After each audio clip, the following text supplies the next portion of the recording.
అప్పుడు ఖచ్చితంగా ఆయన స్పందిస్తాడు. అంబరీషుల వారు ఆయన దుర్వాసమును వచ్చాడు. వస్తే ఏకాదశి వ్రతం ఉపవాసం చేసిన తర్వాత మరుసటి రోజు ఏమవుతుంది అంటే పారణ సమయం అని ఉంటుంది. ఆ పారణ సమయం ఏంటి అంటే ఉపవాసాన్ని విరమించుకునేదాన్ని పారణ సమయం అంటారు. ఆ సమయంలో ఆయన దుర్వాసుడు వచ్చాడు, నేను కాలకృత్యాలు తీసుకుని వస్తాను, ఇద్దరం పారణ చేస్తామన్నారు. సరేనని చెప్పి ఈయన ఆయన కోసం వేచుకున్నాడు. పారణ సమయం అయిపోతున్నా ఈయన రాలేదు. వ్రతం చెడిపోతుంది కదా అని చెప్పి ఆయన ఏం భోజనం చేయలేదు, జస్ట్ నీళ్లు తీసుకున్నారు. ఇంతకుముందు ఉపవాసం అంటే వాళ్ళు నీళ్లు కూడా తీసుకోకుండా ఏకాదశి వ్రతం చేసేవాళ్ళు. ఇప్పుడేంటి అంటే పండు పాలు ఇవన్నీ మనం తీసుకుంటున్నాం. లేకపోతే ఇప్పుడు అసలు కూర్చునేది ఇక్కడ టవల్ కాదు, కర్చీఫ్ కాదు, మ్యాట్ తెచ్చుకొని ఉండేవాళ్ళు. నీళ్లు కూడా తీసుకోకుండా చేయాలా అంటే సో పడుకొని చూస్తాం స్వామి అభిషేకం అని చెప్పి సో ఏదో పండు పాలు తీసుకొని ధాన్యం తీసుకోకుండా, ఎందువల్ల అంటే ధాన్యంలో పాప పురుషుడు ఉంటాడనమాట ఈ ఏకాదశి రోజు. అందుకని ధాన్యం తీసుకోకుండా ఉపవాసం చేస్తాం అనమాట. ఈయన నీళ్ళు కూడా తీసుకోకుండా అంబరీషుల వారు ఉపవాసం చేశారు. ఆయన ఏం జరిగింది అంటే ఈయన రావట్లేదు అని చెప్పి, ఆలస్యం అవుతుందని చెప్పి కొంచెం నీళ్లు తీసుకున్నారు అంతే. ఆయన నీళ్లు తీసుకున్న తర్వాత వచ్చారు. నాకు మాట ఇచ్చి కలిసి పారణ చేస్తామని నువ్వు ముందే నీళ్లు తీసుకొని విరమించేస్తావా అని చెప్పి ఆగ్రహించి మాట తప్పావని చెప్పి ఆయన శిఖలో నుంచి ఒక ఎంట్రుక తీసి అంబరీషుల వారి మీద వదిలారనమాట. వదిలితే ఆ ఎంట్రుకలో నుంచి ఒక పెద్ద రాక్షసుడు వచ్చేసి అంబరీషుల వారిని సంహరించడానికి వస్తే ఈయన ఏ ప్రార్థన చేయలేదు, కానీ భగవంతుడు విష్ణుమూర్తి సుదర్శన చక్రాన్ని వదిలిపెట్టాడు. ఆ సుదర్శన చక్రం ఆ దుష్టుడిని సంహారం చేసి అంబరీషుల వారి వెనకాల పడింది అనమాట. వెనకాల పడితే ఆయన దేవతలందరి దగ్గరికి వెళ్ళాడు, శివుడి దగ్గరికి వెళ్ళాడు, బ్రహ్మ దగ్గరికి వెళ్ళాడు. ఎవరు మా వల్ల కాదు సుదర్శన చక్రాన్ని ఆపడం, ఆ విష్ణువు ప్రయోగించిన అస్త్రాన్ని ఎవరన్నా ఆపగలరా, మా వల్ల కాదన్నారు. మరి వైకుంఠానికే వెళ్తానని అక్కడికి వెళ్ళాడు. వెళ్ళి స్వామి దగ్గరికి వెళ్ళి శరణాగతి పొంది, అయ్యా మీరు విడిచిపెట్టిన ఆ సుదర్శన చక్రం బారి నుంచి నన్ను కాపాడండి అన్నారు. అంటే వదిలిపెట్టడం వరకే తెలుసు, దాని పని చేసుకొని వస్తుంది సుదర్శనుడు, నేనేం చేయలేనన్నాడు. అప్పుడు అట్లంటారేంటి స్వామి, మీ ఆధీనంలో లేనిది ఏముంది, సర్వం మీ ఆధీనంలో ఉంది కదా అంటాడు. ఎవరు? దుర్వాసుని. అప్పుడు భగవంతుడు ఏమంటాడంటే, అన్ని నా ఆధీనంలో ఉన్నా నేను ఎవరి ఆధీనంలో ఉన్నాననేది తెలుసుకోవట్లేదు మీరు, నాకు స్వతంత్రత లేదు, భక్త పరాధీన, నేను భక్తుల ఆధీనంలో నేనున్నాను. సృష్టి అంతా ఆయన ఆధీనంలో ఉంది, మరి ఆయన ఎవరి ఆధీనంలో ఉన్నారు అంటే భక్తుల యొక్క ఆధీనంలో ఉన్నాడు. అందుకని ఆయనకు ఒకానొక నామధేయం ఏంటి అంటే భక్త పరాధీన, భక్తుల యొక్క ఆధీనంలో ఉన్నారు. నేనేం చేయలేను, వెళ్ళి అంబరీషుల వారికి శరణాగతి పొందు, ఆయన క్షమిస్తే ఏమన్నా సుదర్శనుడు శాంతిస్తాడేమో అన్నాడు. అప్పుడు ఆయన పరిగెట్టుకుంటూ మళ్ళీ అంబరీషుల వారి దగ్గరికి వచ్చారు. ఈయన ఈ ముల్లోకాలు తిరిగి మరలా అంబరీషుల వారి దగ్గరికి వచ్చేసరికి సంవత్సరం పట్టిందంట. కానీ అంబరీషుల వారు ఎక్కడ ఈయన వెళ్ళేటప్పుడు నిలబడి ఉన్నాడో అదే ప్రదేశంలో నిలబడి ఉన్నాడంట. ఆయనకు మాట ఇచ్చాను, నేను కలిసి భోజనం చేస్తానని, మాట తప్పకూడదని. సంవత్సరం రోజులు ఈయన ముల్లోకాలు తిరిగి వస్తే అక్కడే ఉన్నాడంట నిలబడుకొని. అప్పుడు అంటే మాట ఎంత విలువ చూడండి, భక్తులు ఏ రకంగా ఉంటారో చూడండి. ఆయన అక్కడే నిలబడి ఉన్నారు. వచ్చేసారు, వచ్చి అయ్యా నన్ను రక్షించు, కాపాడు అది ఇది అన్నాడు. అప్పుడు అనగానైతే నా మీద నువ్వు రాక్షసుని పంపిస్తావా, ఇప్పుడు చూడు నీకేం జరుగుతుందో, నేనేంటే ఏమనుకున్నావు అది ఇది అంటాం. కానీ అంబరీషుల వారు ఏం చేశారంటే, అయ్యా సుదర్శనుడా, నేను నా పూర్వీకులు, నా తాతలు ముత్తాతలు దానాలేమన్నా చేసున్నా, తపస్సులేమన్నా చేసున్నా, వ్రతాలేమన్నా చేసున్నా, జపం ఏదన్నా చేసున్నా, వీటన్నిటి ఫలాన్ని ఫలంగా పెడుతున్నాను, దయచేసి శాంతించి దుర్వాసుని ఏమీ చెయ్యద్దు అని చెప్పి ప్రార్థించాడంట అంబరీషుల వారు.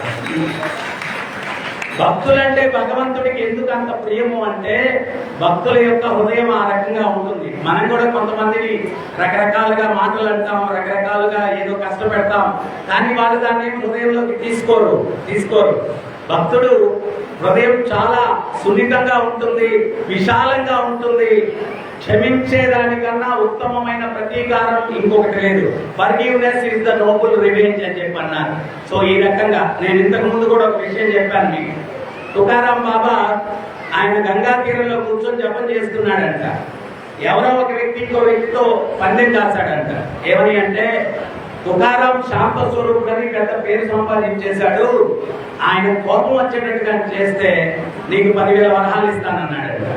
అప్పుడు ఈ పందెం కాసిన వ్యక్తి ఏం చేశాడు, తుకారాం బాబా జపం చేసుకుంటూ ఉంటే వెళ్ళి మొఖాన ఉమ్మూసాడు. ఆయన ఏం మాట్లాడలేదు, లేచి వెళ్ళి గంగలో స్నానం చేసి వచ్చి మళ్ళా కూర్చొని జపం చేశాడు. మళ్ళా ఉమ్మూసాడు, మళ్ళా వెళ్ళాడు, గంగలో స్నానం చేసి వచ్చాడు, మళ్ళా కూర్చున్నాడు. ఇట్లాగా 108 సార్లు జరిగిందనమాట. జరిగితే వాడిలో పాశ్చాత్తాపం వచ్చి పరిగెట్టుకుంటూ కాళ్ళ మీద పడి, నేను ఎంత అపరాధం చేశాను, నన్ను క్షమించండి అంటే, అప్పుడు తుకారాం బాబా అన్నాడంట, అయ్యా నీ రుణాన్ని నేను ఎట్లా తీర్చుకోగలను అన్నాడంట. నేను 108 సార్లు ఉమ్మొస్తే నీ మీద ఉడమంటారు ఏంటయ్యా అంటే, 108 సార్లు నా మీద ఉమ్మేయడం వల్ల 108 సార్లు పుణ్య గంగలో స్నానం చేసే మహత్వాక్యాన్ని నాకు కల్పించారు. మీ రుణాన్ని నేను ఏకంగా తీసుకోగలను. మీరు ఊహించుకోండి, ఈరోజు సమాజంలో ఉన్నటువంటి ప్రాబ్లమ్స్ అన్ని ఏంటి అంటే, ఒక దెబ్బ కొడితే ఇంకో దెబ్బ కొడతాను, హమ్ కిసీ సే కమ్ నహీ, నేను ఎవరికన్నా తక్కువ కాదు. ఇటువంటి వాతావరణం వల్ల రోజు రోజుకి కొట్లాటలు అవి ఇవి పెరిగిపోతున్నాయి. భక్తి వల్ల ప్రతి ఒక్క వ్యక్తిలో కూడా ఈ తుకారాం బాబా లాగా, అంబరీషుడిలాగా, ధ్రువుడిలాగా ఇటువంటి గొప్ప గొప్ప లక్షణాలు వచ్చాయనుకోండి, సమాజంలో ఏమైనా ప్రాబ్లమ్స్ ఉంటాయా, కుటుంబంలో ఏమైనా ప్రాబ్లమ్స్ ఉంటాయా? భక్తి సమాజానికి ఎట్లా ఉపయోగపడుతుంది అనేటువంటి తెలియక దానిని నిర్లక్ష్యం చేసి రకరకాలైనటువంటి కామ క్రోధాలు అన్ని పెంచేసుకొని కొట్లాడుకొని చంపేసుకొని ఏదేదో జరుగుతూ ఉందన్నమాట. సో అందువల్ల మీరందరూ కూడా మీ కుటుంబంలో కూడా భక్తి అన్నటువంటిది, కృష్ణ భక్తి అనేటువంటిది వస్తే మీలో కూడా, కుటుంబ సభ్యుల్లో కూడా ఇటువంటి మార్పులు వస్తాయి, ఇటువంటి పరివర్తనలు వస్తాయి. వచ్చినప్పుడు ఏమవుతుంది, ఇల్లు ఏమవుతుంది, వైకుంఠం. ఈరోజు ఏమే ఏకాదశి, మీ ఇంటిని వైకుంఠం చేసుకోవాలనుకుంటున్నారా?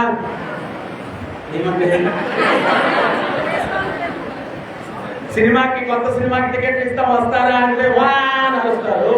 మీ ఇంటిని వైకుంఠం చేసుకుంటారా అంటే మాత్రం సౌండే లేదు. ఎంతమంది మీ ఇంటిని వైకుంఠం చేసుకుంటారు? అసలు వైకుంఠం అంటే అర్థం తెలుసా? కుంఠ అంటే దుఃఖం ఉండే ప్రదేశం, వైకుంఠ అంటే దుఃఖం లేని ప్రదేశం. మీ ఇల్లు దుఃఖం లేని ప్రదేశం చేసుకోవాలనుకుంటున్నారా లేదా? ఎంత చేసుకుంటారు? వైకుంఠంలో ఎవరుంటారు? విష్ణుమూర్తి, కృష్ణుడు ఉంటాడా? మరి కృష్ణుడు ఉండాలా? ఇప్పుడు ఈయన పేరేంటి అంటే రాజుగారు అనమాట. ఆయన్ని నేను మా ఇంట్లో ఉంచుకోవాలంటే ఏం చేయాలా? ఏం చేయాలా? రాజుగారు మీరు వెళ్ళిపోండి, వెళ్ళిపోండి అనాలా? ఏమనాలా? రండి రండి అనాలా? మరి ఆయన కూడా మీరు పిలిస్తే వస్తాడు. ఆయన ఎక్కడుంటే అదే వైకుంఠం. మరి ఎట్లా పిలవాలా? హరే కృష్ణ హరే కృష్ణ కృష్ణ కృష్ణ హరే హరే హరే రామ హరే రామ రామ రామ హరే హరే హరే కృష్ణ హరే కృష్ణ కృష్ణ కృష్ణ హరే హరే హరే రామ హరే రామ రామ రామ హరే హరే. బాగానే ఉంది. ఈరోజు పిలిచారు, ఈరోజు వస్తాడు స్వామి. ఈయన్ని ఈరోజు పిలిచాను నేను, ఈరోజు వస్తాడు. రేపు పిలవకపోతే రాడు కదా. మరి రేపు కూడా ఆయన మీ ఇంటికి రావాలంటే ఏం చేయాలా? రేపు కూడా హరే కృష్ణ హరే కృష్ణ కృష్ణ కృష్ణ హరే హరే హరే రామ హరే రామ రామ రామ హరే హరే. అలా ఇంకోటి సందేహం, మనం కృష్ణుడు లేకపోతే ఎవరు ఉంటారు? కలిపురుషుడు ఉంటాడు. అవునా? మరి ఈ రోజుకి పిలిచాం, రేపటికి కూడా పిలిచాం. ఎల్లుండి పిలవకపోతే ఏమవుతుంది? ఎవరు ఉంటారు? మరి కలిపురుషుడిని తరివేసి ఎవరిని ఉంచుకోవాలా? మరి కృష్ణుని ఉంచుకోవాలంటే మళ్ళీ ఎల్లుండి కూడా ఏం చేయాలా? హరే కృష్ణ హరే కృష్ణ కృష్ణ కృష్ణ హరే హరే హరే రామ హరే రామ రామ రామ హరే హరే. అలా అసలు విషయానికి వస్తాం. అంటే ఒకరోజు పిలవకపోతే కలిపురుషుడు వచ్చేస్తాడు. అంటే మనం ఏం చేయాలా? జీవితం చివరి వరకు ప్రతిరోజు కూడా కృష్ణుణ్ణి పిలుస్తూనే ఉండాలా? అవునా కాదా? పిలవకపోతే అందుకని మళ్ళా హరే కృష్ణ హరే కృష్ణ కృష్ణ కృష్ణ హరే హరే హరే రామ హరే రామ రామ రామ హరే హరే. మీరందరూ కూడా పిలిచారు కానీ రవీంద్ర చెవులో ఏదో చెప్పాడు నాకు. ఏమనంటే, స్వామి వైకుంఠంలో గోలోక బృందావనంలో ఉన్నారు కదా, వీళ్ళు మరి అంత నీరసంగా చెప్తున్నారు, ఆయనకి వినపడాలి కదా, కొంచెం గట్టిగా చెప్పాలి కదా. చెప్పేవాళ్ళు చెవులో. నువ్వా ఈయన చెప్పింది? నువ్వు చెప్పావా? నువ్వు నిద్రపోయినట్టు నువ్వు చెప్పావు. సరే, శివాత్మ చెప్పాడు. సో ఆయన చెప్పిన దానికి కూడా కొంచెం న్యాయం చేద్దాం. కొంచెం గట్టిగా ఉపవాసం ఉంటే ఉండిన తర్వాత ఏదో కొంచెం ఉందా ప్రసాదం? కొంచెం ప్రసాదం ఉందా అంట. ఇంకొంచెం గట్టిగా హరే కృష్ణ హరే కృష్ణ కృష్ణ కృష్ణ హరే హరే హరే రామ హరే రామ రామ రామ హరే హరే. భాగవతంలో ధర్మరాజు చెప్పాడు. ఏం చెప్పాడంటే, కలి దోష నిదే రాజన్, కలియుగం దోషాలకు నిదంట, వజ్ర వైడూర్యాలకు కాదు. అస్తి ఏకో మహాగుణ, ఒక్క సుగుణం ఉందంట. ఏమిటి ఆ సుగుణం అంటే, కీర్తనాది ఏవ కృష్ణస్య ముక్త సంఘ పరంపరజే. కృష్ణుని యొక్క కీర్తన ఎవరైతే చేస్తారో అన్ని దోషాల నుంచి విముక్తిని పొందుతారంట. సో అందువల్ల దయచేసి ఈ వైకుంఠ ఏకాదశి పర్వదినాన సంకల్పం చేయండి. 108 సార్లు ఈ మహామంత్రాన్ని జపించడానికి 10 నిమిషాలు పడుతుంది. భగవంతుడు 24 గంటలు ఇచ్చాడు. ఆ 10 నిమిషాలు ఆయన కేటాయించలేము అనుకుంటే అప్పుడు ఏమవుతుంది అంటే, రోజంతా అట్ట గడపాలి. అట్ట లేదు, ఆనందంగా. ఇందాక మీరు అరిచేటప్పుడు ముఖాల్లో ఎంత తేజస్సు వచ్చింది. ఆ తేజస్సు ఎందువల్ల వచ్చిందో తెలుసా? కృష్ణనామాన్ని చెప్పారు కాబట్టి తేజస్సు వచ్చింది. చాలా మంది ఈ రోజుల్లో, ఇంకొక చిన్న ఉదాహరణ చెప్పి ముగించేస్తాను. ఆధ్యాత్మిక చింతన అవసరం ఏముంది? మనమంతా టెక్నాలజీ అంతా పెరిగిపోయింది కదా, ఇంకా కృష్ణుడు భజనలు కీర్తనలు వీటితో మనకు పని లేదు అని చెప్పి చాలా మంది అనుకుంటున్నారు. అట్లా అని చెప్పి అనుకొని ఒక గురువు గారి దగ్గరికి ఒక శిష్యుడు వెళ్ళాడంట. అయ్యా గురువు గారు, మీరు భగవత్ తత్వం ప్రచారం చేయమన్నారు, కానీ నేను ఎవరికి అని చెప్పినా కానీ ఇప్పుడు ఎంత టెక్నాలజీ ఉందో తెలుసా, ఈ భక్తి పొదులు ఇవన్నీ ఎందుకు అంటున్నారు, ఎట్లా వాళ్ళ చేత భక్తి చేయించాలా అన్నారంట. అప్పుడు గురువు గారు ఉపన్యాసం ఇవ్వబోతుంటే ఆయనకు ఒక గ్లాసులో నీళ్లు పెట్టారంట, మధ్యలో గొంతు తడుపుకునేదానికి. ఆయన ఏం చేశారంటే, ఆ గ్లాస్ ఎత్తిట పైన నీళ్ళు పెట్టుకుని, నేను 10 నిమిషాలు ఈ గ్లాస్ ఇట్లా ఎత్తి పట్టుకుంటే ఏమవుతుంది అన్నారు. ఏమవుదన్నాడు. 10 నిమిషాలు పట్టుకుంటే, గంట పట్టుకుంటే చెయ్యి ఆగేస్తుంది అన్నాడు. రోజంతా పట్టుకుంటే చెయ్యి ప్యారలైజ్ అయిపోతుంది అన్నాడు. కింద పెట్టేస్తే హ్యాపీగా ఉంటారు అన్నాడంట. అప్పుడు గురువుగారు చెప్పారంట, మనసులో ఏదైనా కష్టం 10 నిమిషాలు మోస్తే ఏం పర్వాలేదు, గంట మోస్తే చాలా దుర్భరంగా ఉంటుంది, రోజంతా మొయ్యాలంటే ఇంకా దుర్భరంగా ఉంటుంది, కింద పెట్టేస్తే హ్యాపీగా ఉంటుంది అన్నావు కదా. ఆధ్యాత్మిక చింతన మనసులో కష్టాన్ని కింద పెట్టేటట్టు చేస్తుంది. అందువల్ల ప్రతి ఒక్కడికి అవసరం. ఇంకోసారి హైదరాబాద్లో నేను ఉపన్యాసం ఇచ్చిన తర్వాత ఒక ఆమె అడిగింది అనమాట. ఏమని అడిగిందంటే, గురుగారు మా ఆయన పడుకుంటాడు, నిద్రపోడు అని దొరుకుతూ ఉంటాడు, ఆయన పిలిచి అడిగాను ఎందుకయ్యా అని చెప్పి దొరుకుతూ ఉన్నాను. అంటే ఆయన అన్నాడు, రోజంతా టెన్షన్లు గురువు గారు, నిద్ర పట్టరా, ఎన్ని గుర్తొస్తాయి పడుకునేటప్పుడు వ్యాపారంలో, అందుకని అని చెప్పి పడుకుంటాను అన్నాడు.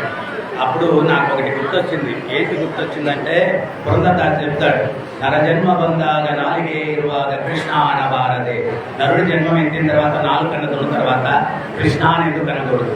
కృష్ణ కృష్ణ అందరే కష్టములు ఇstill. కృష్ణ కృష్ణ అంటే కష్టాలు ఎందుకు ఉండవంట. మీరందరూ అంటారా? కృష్ణ కృష్ణ అంటారు. కృష్ణ గ్యారంటీ. హరే కృష్ణ హరే కృష్ణ కృష్ణ కృష్ణ హరే హరే హరే రామ హరే రామ రామ రామ హరే హరే. ఈ వైకుంఠ ఏకాదశి పర్వదినాన వదిలేద్దాం, కృష్ణ కృష్ణ అంటూ జీవితం గడుపుదాం. హరే కృష్ణ.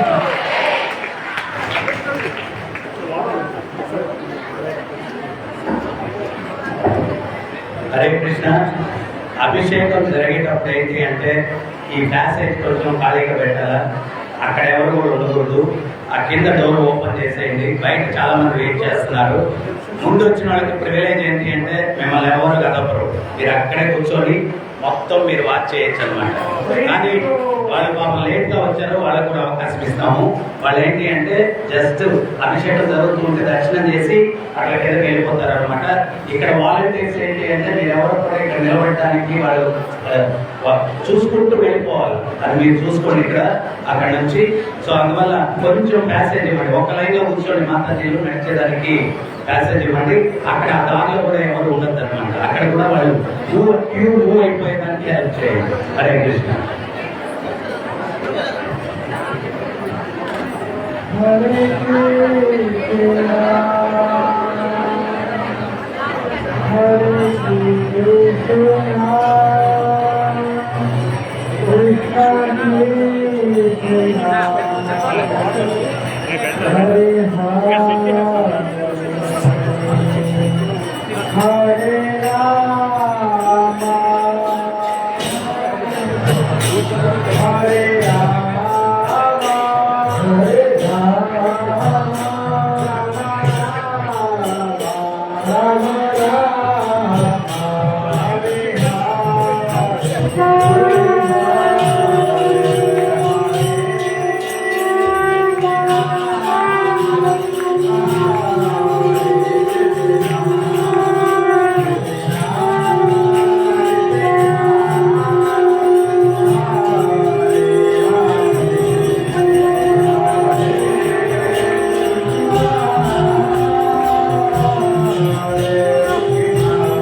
రామ రామ రామ హరే హరే.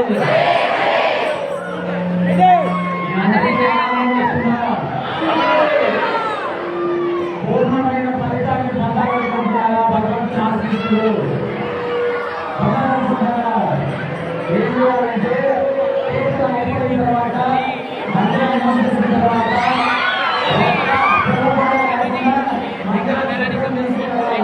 అప్పుడు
Obrigado.